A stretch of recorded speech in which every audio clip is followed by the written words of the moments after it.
How's it going, everyone? I am Jeremy Alexander, and welcome to another video. In this video, we're going to be talking about enemy feedback. It's barely going to scratch the surface as to talking about feedback and the juiciness of your game, but I think it's really important to talk about, especially with our upcoming very first game jam on Friday. So, what I want to talk about is it doesn't matter how simple your AI is, it just matters how it reacts to certain situations. This goes the same exact thing for everything else in your game, whether it's the lighting, the sound, everything in your game should have some kind of secondary action to it, and that's going to immediately enhance the experience. So when you're making your game for the game jam, or when you're making a game in general, always keep that in mind. I think that it's really important. I've played so many games that have had such horrible game feedback to it that it's made me put them down after 15 minutes and I felt like I wasted my money. So let me hit play here. This is our roguelike from my mega course. It just went live, and really it's a simple engine, but it gets the point across. And I know the walk cycle is terrible. It's because I had to draw it. But so here's the simplicity of this. Really, you can see the enemy and it just kind of wanders. It doesn't actually chase me. I've messed around with dozens of AI type. You can check on my Twitter. I was messing around with some pathfinding to actually handle every single enemy and really find the player's location. And that's where I got this idea to make this video, because as I was designing multiple types of top-down AI, which I haven't done in a while, it kind of dawned on me that it didn't have to be that complicated. Yes, I could have gotten it to work, and yes, it actually did work fine, but I really didn't even want to hesitate because it took so long to make all that stuff that I figured it would be a lot more beneficial if we just kind of looked at the feedback that these enemies provide. So hopefully I didn't kill all of them. So you can see they just wander aimlessly. They're using the bullet behavior and they're just going for it. They're kind of just looking around the layout.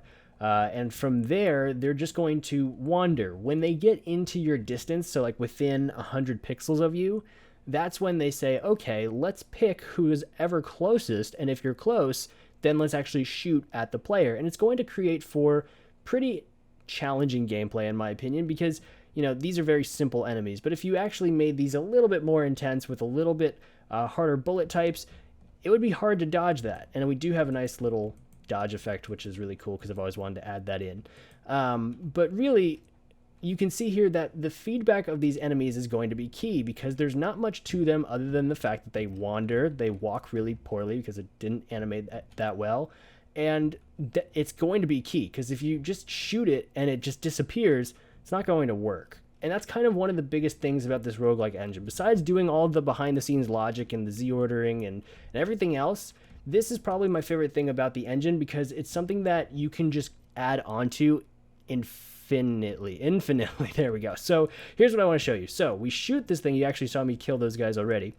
But when we shoot this, not only does it shake the screen, but it flashes and then it spawns in the corpse, which then has a probability to spawn some kind of drop, and then that drop will disappear after a little while because I just felt like dropping it. And that's just scratching the surface. I mean, it really is. I wanted to make sure that I got my lectures up, and so I didn't go to town on it like I did for the running gun as much.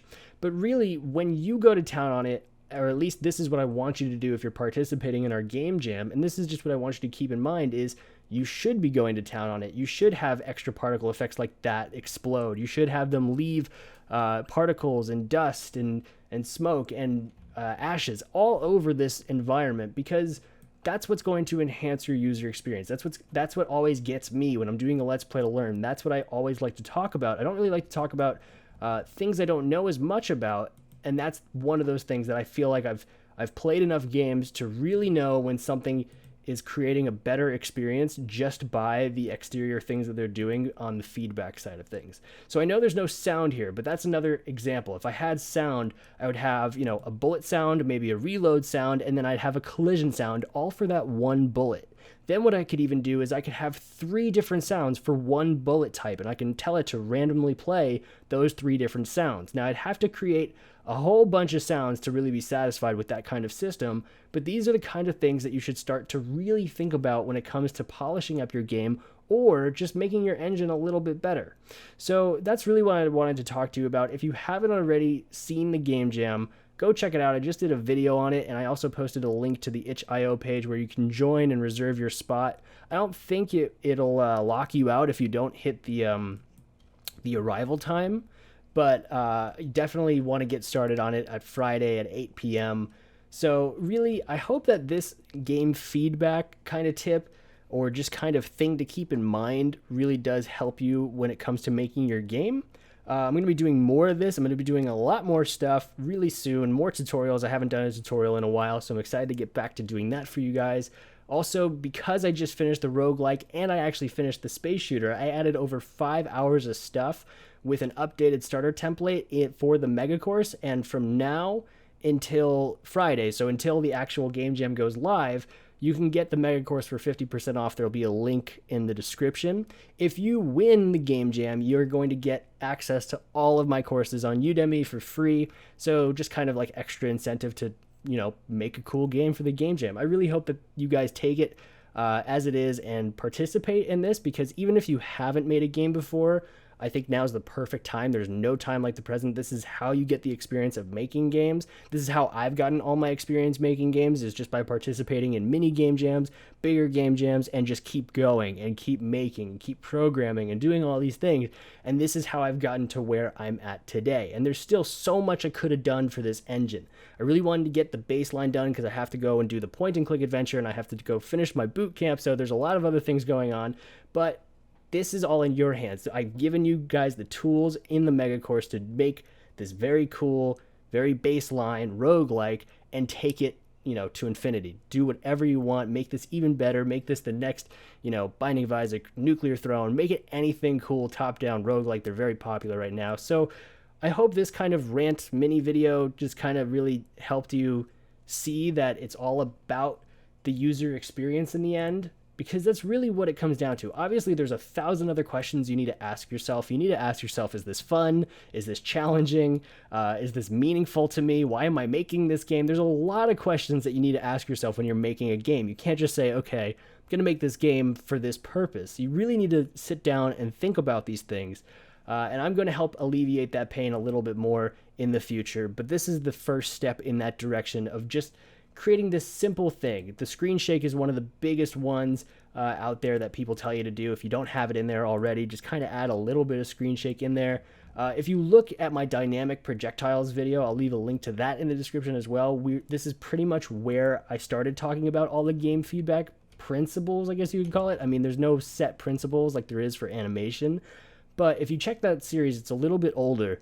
That's where I really went to town on my platformer, and that's kind of where I came up with my projectile system that's coming out soon. So I found that by doing a lot of projectiles, that's probably my favorite way of showing all this feedback, but there's so many extra things you can do. You can think of how to make a trap feel good when you actually, when you accidentally step on a trap, how to make something really just, go overkill to the user and really craft that experience that you are trying to make for somebody. Because when someone plays your game for the first time, you have, I would say, people say like 7 seconds. You have probably about 2.5 minutes to really suck people in. And if it doesn't do a good job in those 2.5 minutes, then forget it. They're not going to finish your game. They're not going to play your game, and then all your hard work's gone. So really, it's all about crafting this experience, and I think that's why, you can get away with doing very simple code. Your code doesn't have to be ridiculously smart. It should perform well. The game should just, run at the very least, but it really just all depends on how you're crafting your user experience. So, okay, I've ranted enough. I hope this point has become valid. Thank you so much for your support. Thank you so much for just sticking with me on this channel, and I'm excited to see what games you're going to make in the game jam, and I'm excited to do some more tutorials for you really soon. Thank you so much for watching. As always, I'm Jeremy Alexander. If you like this video and you want to see more, leave a thumbs up and comment below, and I'll be sure to read and respond to your comment. Thank you so much. I'll see you next time.